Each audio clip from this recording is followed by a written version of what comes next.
Welcome back to யாவும் cinema. இந்த video வந்து நீங்கள் டைட்டில் தமிழில் பார்த்த மாதிரி லகான் படத்துக்கான ஒரு ஸ்பெஷல் வீடியோ தான். படம் வந்து 25 வருஷம் ஆச்சு. ஜூன் 15 தான் இப்போ 25 வருஷம் ஆனதுனால சரி ஒரு ஸ்பெஷல் வீடியோ போடலாம், எனக்கும் ரொம்ப பிடிச்ச படங்கிறனால அதை பற்றி பேசலாம் அப்படின்னு தான் இந்த வீடியோட ஐடியா. லகான் வந்து once upon a time in இந்தியான்னு சொல்லி சப்டெக்ஸ்டோட டைட்டிலில் இருக்கும். இது ஒரு ஹிஸ்டாரிக்கல் ஃபிக்ஷன் தான். அசுதோஷ் கௌரிக்கர் டைரக்ட் பண்ணி அமீர் கான் ப்ரொடியூஸ் பண்ணி நடித்த படம் தான் லகான். 1890s 19th சென்ச்சுரியோட எண்டில் அந்த டைமில் நடக்கிற மாதிரியான ஒரு ஹிஸ்டாரிக்கல் ஃபிக்ஷன். அப்போ இருந்த பிரிட்டிஷோட அவங்களோட குரூவாலிட்டி எப்படி இருந்துச்சு, அவங்க நம்ம மேலே விதிச்ச அந்த லேண்ட் டாக்ஸஸ்லாம் என்ன மாதிரி இருந்துச்சுங்கிறத போர்ட்ரே பண்ணுற மாதிரியான ஒரு படமாக லகான் வந்து இருக்கும். இது உண்மை கதை கிடையாது, பட் ஆனால் இந்த மாதிரியான விஷயங்கள் நிறையா நடந்திருக்கு. லேண்ட் டேக்ஸாக இருக்கட்டும், இல்லை நம்மளோட ரிச்சுவல்ஸ் அண்ட் கஸ்டம்ஸை வந்துட்டு ப்ரொவோக் பண்ணுற மாதிரி, அதை மீறி நம்மளை நடக்க சொல்கிற மாதிரியான விஷயங்கள் வந்து உண்மையிலே நிறைய நடந்திருக்கு. ஸோ அதெல்லாம் பேஸ் பண்ணி தான் லகான் வந்து ஆக்சுவலாக பார்த்தா ஒரு கிரிக்கெட் படம் தான், எபிக் ஹிஸ்டாரிக்கல் ஃபிக்ஷன். அதை ஒரு ஸ்போர்ட்ஸ் ட்ராமாவோட கலந்து கொடுத்த மாதிரியான ஒரு படம் தான் அது. ஆனால் ஒரு ஸ்போர்ட்ஸ் ட்ராமாவையும் தாண்டி லகான் வந்து ஒரு எப்பிக்காக இன்றைக்கும் நிற்கிது. இன்றைக்கி அதை பற்றி நிறைய பேர் பேசுகிறோம் அப்படின்னா அதுக்கு நிறைய காரணங்கள் இருக்குது. அதில் முக்கியமான ஒரு காரணம் வந்து ஏஆர் ரஹ்மான். ஏஆர் ரஹ்மானோட மியூசிக் வந்து படத்துக்கு ஒரு பெரிய பலம். மியூசிக்கையும் தாண்டி நிறைய இடத்துல சைலன்ஸ் தான் பேசும் படத்தில். ரியாக்ஷன்ஸாக இருக்கட்டும், சைலன்ஸாக இருக்கட்டும். எங்கள் மியூசிக் டைரக்டர்ஸை பற்றி பேசுகிறப்போ ஒன்று சொல்லுவாங்க, எங்கே வாசிக்கணுங்கிறத தாண்டி எந்த இடத்துல சைலன்ஸ்க்கு முக்கியத்துவம் தரணுங்கிறது தான் படத்தை இன்னும் பலப்படுத்துங்கிற மாதிரி நிறைய இடத்துல சைலன்ஸை ப்ளேஸ் பண்ணியே ரஹ்மான் வந்து ஸ்கோர் பண்ணுவார். இந்த இடத்துல வரிசையாக ஒன்று ஒன்றா பார்க்குற முன்னாடி எந்த ஒரு படமாக இருந்தாலும் அதோட வேர்ல்டு தான் நமக்கு முக்கியம். இப்போ நம்ம நிறையா பேர் ஒரு படத்தை பெருசாக ஞாபகம் வச்சுக்கிறோம் அப்படின்னா அதோட வேர்ல்டு, அந்த இப்போ தமிழ் சினிமாவாக இருக்கட்டும், இல்லை எந்த லாங்குவேஜில் நம்ம எந்த படம் பார்த்தாலும் அந்த வேர்ல்டு நமக்கு கனெக்ட் ஆகணும். இப்போ நம்ம பார்க்குற படங்கள் பிரேமமாக இருக்கட்டும், இல்லை சிவாஜி, ரஜினி நடித்த அந்த சிவாஜியாக இருக்கட்டும், அவதாராக இருக்கட்டும், ஜுராசிக் பார்க், இந்த மாதிரி பெரிய பெரிய படங்கள் நம்ம இன்னும் நிறைய நாள் ஞாபகம் வச்சுக்கிற படங்கள் அந்த வேர்ல்டே நமக்கு தெரிஞ்ச ஒரு வேர்ல்டாக இருக்கும். இல்லை நம்மளும் அந்த வேர்ல்டில் கொஞ்சம் நேரம் இருந்திருப்போம் அந்த படம் பார்க்குற நேரத்தில்.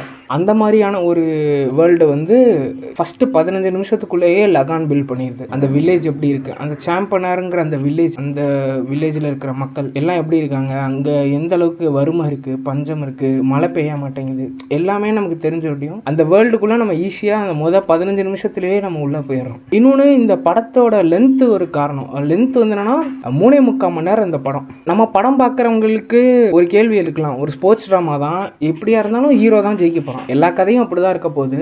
ஆனால் அதையே நான் 3.25 மணி நேரம் உட்காந்து நான் பார்க்கணுமா அப்படின்னு கேட்டால் லகான் அதுக்கு பதில் சொல்லுது, நீ உட்காந்து பாரு, என்கிட்ட அவ்வளோ விஷயங்கள் இருக்குன்னு சொல்கிற மாதிரியான ஒரு படம் தான் லகான். ஃபஸ்ட்டு 15 நிமிஷத்தில் எப்படி வேர்ல்டுக்குள்ளே கூட்டு போகிறாங்களோ, அதுக்கப்புறம் அந்த வேர்ல்டை பில்ட் பண்ணதுக்கப்புறம் தான் ஹீரோவே நமக்கு இன்ட்ரடியூஸ் பண்ணுறாங்க. கௌரி தேடும்போது தான் நம்மளும் புவனை தேடுறோம், எங்கே இவ்வளோ நேரம் ஹீரோவே காணாமேன்னு சொல்லி தேடும்போது தான் ஹீரோ இன்ட்ரோடக்ஷன். அந்த இடத்துல தான் புவனோட ஃபஸ்ட்டு சீன் வருது.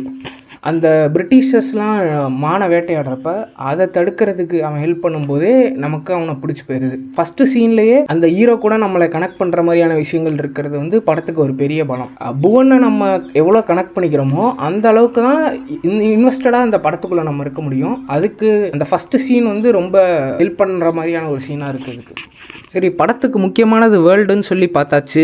வேர்ல்டையும் பில்ட் பண்ணிட்டாங்க, அதுக்கப்புறம் ஹீரோவையும் காட்டிட்டாங்க, ஹீரோவையுமே நமக்கு பிடிச்சி போயிடுது. சரி, இவனை நம்ம ஃபாலோ பண்ணலாம், புவனை நம்ம இனிமேல் அவனை ஃபாலோ பண்ணலான்னு நினைக்கும் போது படத்தோட லென்த்தை பார்த்தீங்கன்னா 3.25 மணி நேரம். அதில் ஃபஸ்ட்டு அரை மணி நேரம் புவன் யார், என்ன வேர்ல்டு எல்லாமே காட்டினாலும் கடைசி 1.5 மணி நேரம் தான் ஆக்சுவல் ஸ்போர்ட்ஸே அங்கே நடக்க போகுது. இப்போ அந்த நடுவில் இருக்கிற இன்னொரு அந்த 1.5 மணி நேரம் 1.25 மணி நேரம் தான் இவங்க அங்கே கதையே நகர்த்துறாங்க. எந்த மாதிரியான கேரக்டர்ஸ் எல்லாம் இருக்குது டீமில். இப்போ டீமுக்கு 11 பேர் தேவைன்னா அந்த 11 பேர் யார் யாருங்கிறத டெவலப் பண்ணுறதுக்கும் அதுக்கான அந்த கேரக்டர் ஃப்ளோவை கிரியேட் பண்ணுறதுக்கும் அந்த 1.25 மணி நேரம் டைம் வந்து ரொம்ப சரியான விதத்தில் எல்லா கேரக்டர்ஸையுமே Bhuvan, Gauri, Elizabeth, captain Russell, அந்த ராஜா, அப்புறம் அப்புறம் அந்த இங்கிலீஷ் டீம் எப்படி பிஹேவ் பண்ணுறாங்க, புவனோட டீம் பிளேயர்ஸ் யார் யார், என்னென்ன அவங்களோட பேக்ரவுண்ட் என்ன, அவங்க எப்படி டீமுக்கு ஹெல்ப் பண்ண, எந்த விதத்தில் ஹெல்ப் பண்ண போகிறாங்க, எல்லாத்தையுமே ஒரு ப்ராப்பரான ஒரு செட்டப் வந்து அந்த 1.25 மணி நேரம் கிரியேட் பண்ண அப்புறம் கடைசி 1.5 மணி நேரத்தில் அந்த மேட்ச் ஸ்டார்ட் ஆகுது. 3 நாளுக்கான அந்த டெஸ்ட் மேட்ச், அந்த மேட்ச் வந்து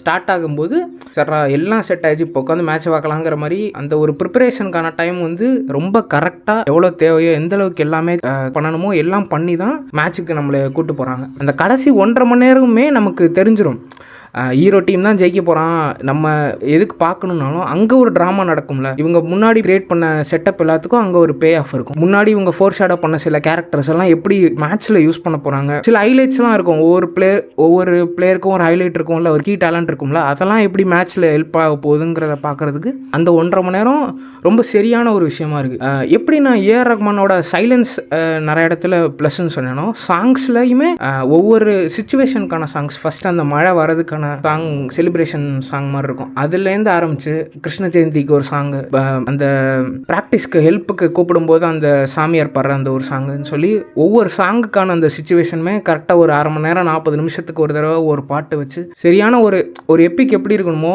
அதுக்கான எல்லா வேலைப்பாடுகளுமே கரெக்டாக இருந்த மாதிரியான ஒரு படம் தான் வந்து லகானை பொறுத்த வரைக்கும் இந்த வேர்ல்டு, இந்த கேரக்டர்ஸ்லாம் எந்த அளவுக்கு ப்ளஸ்ஸோ படத்துக்கு, மியூசிக் ஏஆர் ரஹ்மானோட ஒர்க் எந்த அளவுக்கு ஒரு பெரிய பில்லரோ அதுக்கு ஈக்குவலான ஒரு பில்லர் வந்து டெக்னிக்கல் டீமும், சினிமோட்டோகிராஃபி, இந்த ஃபாலி ஒர்க்காக இருக்கட்டும், சவுண்ட் டிசைன் எல்லாமே வந்து கரெக்டாக இருக்கும். நம்ம அந்த காலத்தில் நம்ம இல்லை, 1800s 1890s அந்த டைம்லலாம் நம்ம இல்லை, ஆனாலுமே அந்த டைமில் இப்படி தான் இருந்திருக்கும் அப்படிங்கிறத நம்மளால் அது வந்து புரிஞ்சுக்க முடியும். நம்ம அந்த வேர்ல்டுக்கே நம்மளால் இந்த சவுண்ட் டிசைன் மூலயமாவும் சினிமோட்டோகிராஃபி மூலயமாவும் போக முடியும். 2 இடத்துல தான் கதை நடக்கிற மாதிரி இருக்கும். ஒன்று அந்த வில்லேஜ், ரொம்ப வறுமையான இடம், ஒரு பாலைவனம் மாதிரியான விஷயம். இன்னொன்று வந்து அந்த பிரிட்டிஷர்ஸோட பேலஸ். அங்கேயுமே இந்த 2 இடத்துலையுமே ஒரு ஃப்ரேம் கூட திருப்பி ரிப்பீட் ஆகாது. பார்த்த ஃப்ரேமே நம்ம திருப்பி பார்க்காத மாதிரியான ஃப்ரேம்ஸை செட் பண்ணுறதா இருக்கட்டும், இந்த மாதிரியான விஷயங்கள சினிமோட்டோகிராஃபி வந்து ரொம்ப சூப்பராகவே இருக்கும். அதே மாதிரி கேரக்டர்ஸை பற்றி பார்க்கும்போது இப்போ ஒரு கிராமத்தையே நம்ம வந்து காட்டுறோம், ஒரு டீமில் ஒரு 11 பேரை நம்ம காட்டுறோம். இதெல்லாம் இருக்கும்போது எல்லா கேரக்டர்ஸுமே கதையோட எண்டு வரைக்கும் நமக்கு தேவைப்பட மாட்டாங்க. ஒரு கதை, நம்ம படிக்கிற நாவலாக இருக்கட்டும், ஒரு சிறுகதையாக இருக்கட்டும், ஃபஸ்ட்டு லைனில் இருக்கிற ஒரு கேரக்டர் லாஸ்ட் லைன் வரைக்கும் இருக்கணுங்கிற எந்த கட்டாயமும் கிடையாது. அது மாதிரி லகான்லையுமே நிறையா கேரக்டர்ஸை ரொம்ப கம்மியாக எந்த இடத்துல தேவையோ அங்கே மட்டும், புவனோட அம்மாவை இல்லைனா அந்த டிரான்ஸ்லேட்டரை ரொம்ப கம்மியாக யூஸ் பண்ணதுமே பெரிய ப்ளஸ். அவங்களாம் எல்லா சீனும் வந்து வரணுங்கிற எந்த கட்டாயமும் கிடையாதுங்கிற காலை எடுக்கிறதுலாம் இப்போ நம்ம எப்பிக்னு சொல்லும்போதே ராமாயணம் மகாபாரதம்லாம் நம்ம பார்க்குறப்ப கதை ஆரம்பத்தில் வர கேரக்டர் எல்லாருமே கதை எண்டு வரைக்கும் வரது கிடையாது இல்லை. ஸோ அதெல்லாம் வந்து இங்கேயும் அது ரிசம்பிள் ஆகிறதுலாம் வந்து ஒரு பெரிய ஒர்க் அது. ஸோ அதான் நான் சொன்ன மாதிரி தான் இந்த படம் வந்து எல்லாருமே கண்டிப்பாக பார்க்கணும். நிறைய பேர் இன்னும் பார்க்கலன்னா கண்டிப்பாக பார்க்க வேண்டிய ஒரு படம் தான் வந்து லகான். ஆமீர் கானோட படங்கள் வந்து தாரே ஜமீன் பர் தான் நான் ஃபஸ்ட்டு பார்த்தது. அது வழியாக தான் ஆமீர் கான் எனக்கு தெரியும். பட்டு லகான் நான் எப்போ பார்த்தேன்னா லாக்டவுனில் தான் நானே ஃபஸ்ட் டைம் பார்த்தேன். ஒரு கசினோட நெட்ஃப்ளிக்ஸ் ஐடி வாங்கி அப்போ தான் நான் ஃபஸ்ட் டைம் நெட்ஃப்ளிக்ஸில் தான் படம் பார்த்தேன் லகானை. ஸோ லகான் பார்க்குறப்ப தான் எனக்கு தெரிஞ்சதுன்னா அசுடோஷ் கௌரிக்கர் டைரக்ட் பண்ணியிருக்காருன்னா, இவர் டைரக்ட் பண்ண படம் தான் ஜோதா அக்பர்.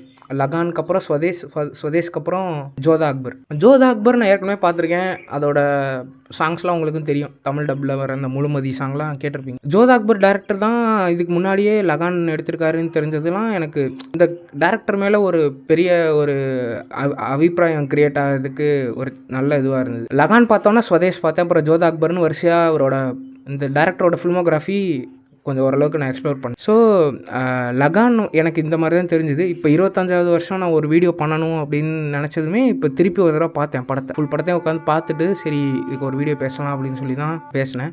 ஸோ நீங்களுமே லகான் பார்க்கல அப்படின்னா கண்டிப்பாக பாருங்கள். Apart from the run time 3.25 மணி நேரம் கிட்டத்தட்ட, நான் இப்போ துரந்தர் 2லாம் அது கிட்டத்தட்ட 4 மணி நேரம் வருது. ஸோ அந்த மாதிரியான ஒரு படம் தான் லகானும். ஜானர் வைஸ் சொல்ல, ரன் டைம் வைஸ் சொல்கிறேன். ஒரு எப்பிக்கான ஒரு படம், ஒரு டெஸ்ட் கிரிக்கெட் பார்க்குற மாதிரியான ஒரு படத்தை கண்டிப்பாக நீங்களும் மிஸ் பண்ணாமல் பாருங்கள். தேங்க்யூ.